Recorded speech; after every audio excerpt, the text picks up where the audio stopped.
It's time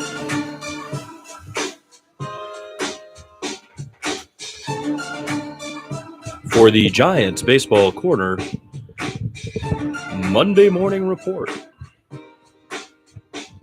with your host,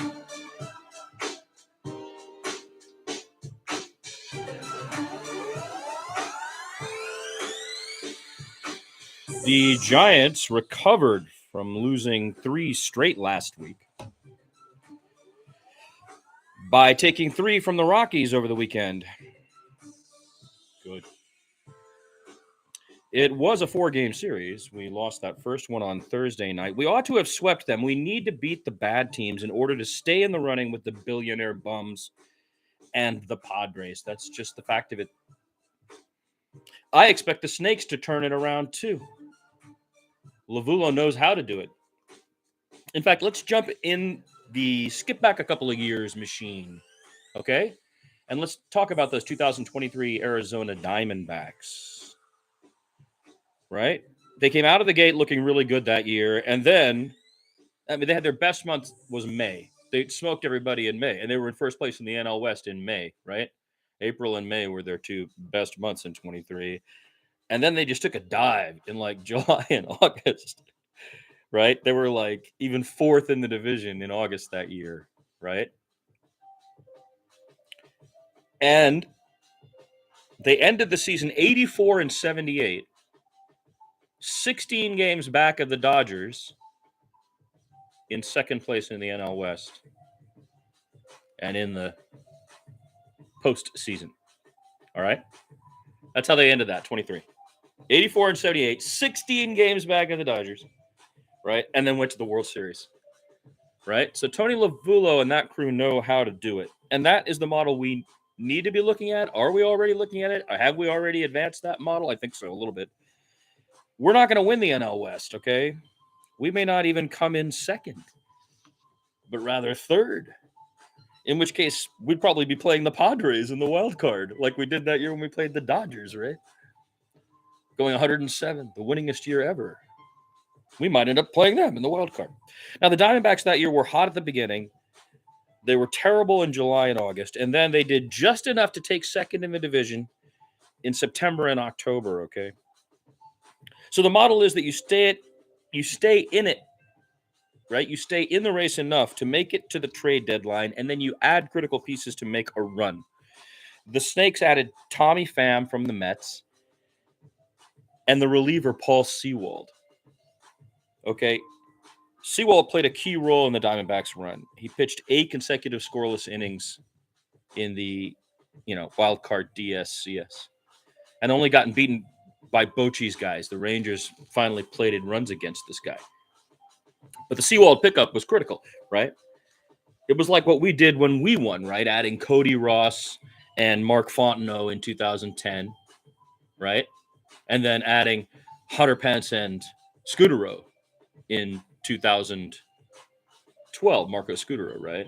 So it's to be in it at the trade deadline, then make the right moves, add the right pieces, and then shoot the gap. Because the billionaire bums have spent all the money. They've doubled our payroll. We're now 9th in payroll. I will be checking payroll during the season. And because even though I talk about us like a mid-market team, like the Brewers or the Reds or whomever, they're spending less than we are. So we haven't crept out of the top 10, even though the bums have spent twice what we've spent. Okay? Payroll-wise. This is the Monday Morning Report. You are in Giants Baseball Corner. The time is 8:34. So what are we talking about here? Well, first, let's not underestimate the value of the wins we are picking up here in April and May.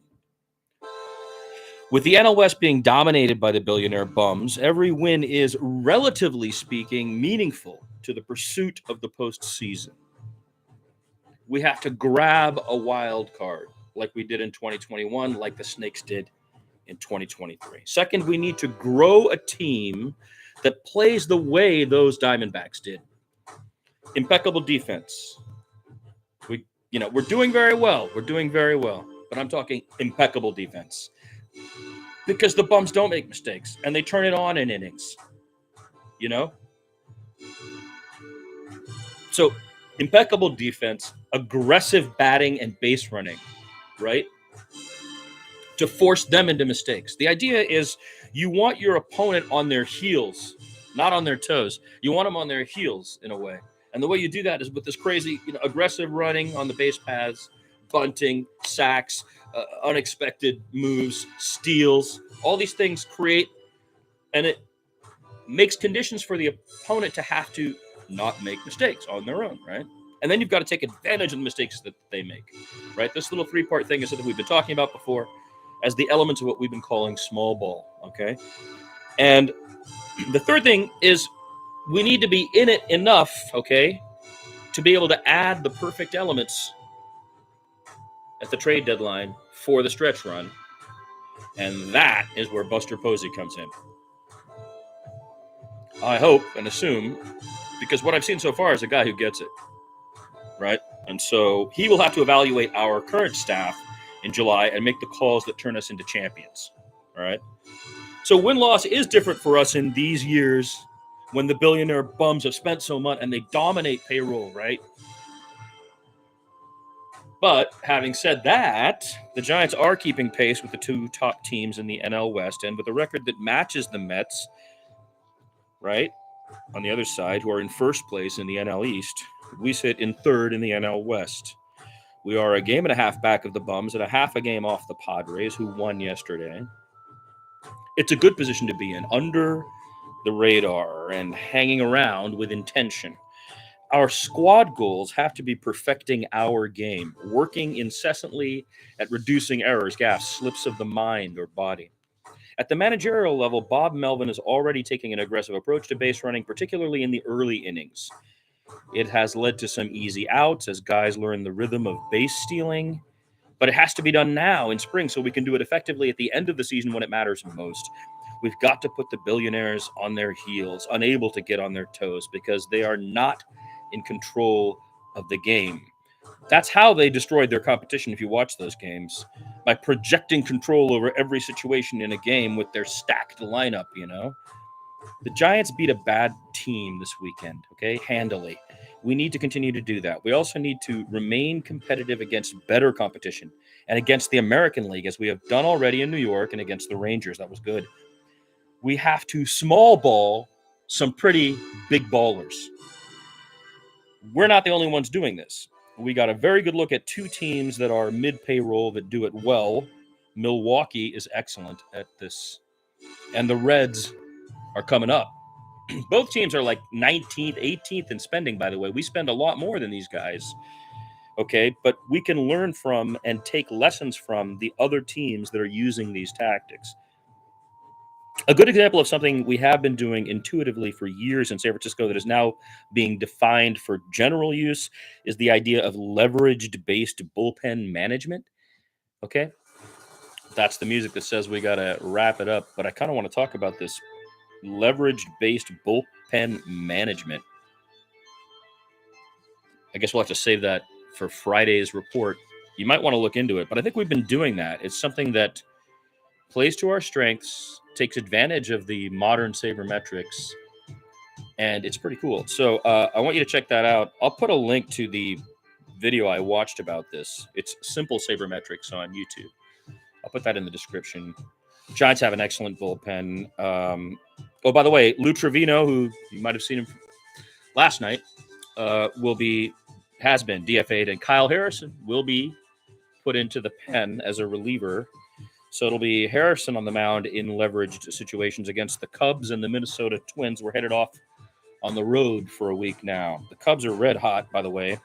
The Twins are in fourth in the AL Central, but they're coming off they just won a series in Boston. They took 2 out of 3 at Fenway this weekend. Finally, I have to do the disclaimer. This is Giants Baseball Corner. This website may contain copyrighted material, the use of which has not explicitly been authorized by the copyright holder. This is a news program in the sports category that covers current and live events in progress. Any copyrighted material being used is for educational purposes and intended to be transformative. This use falls under the fair use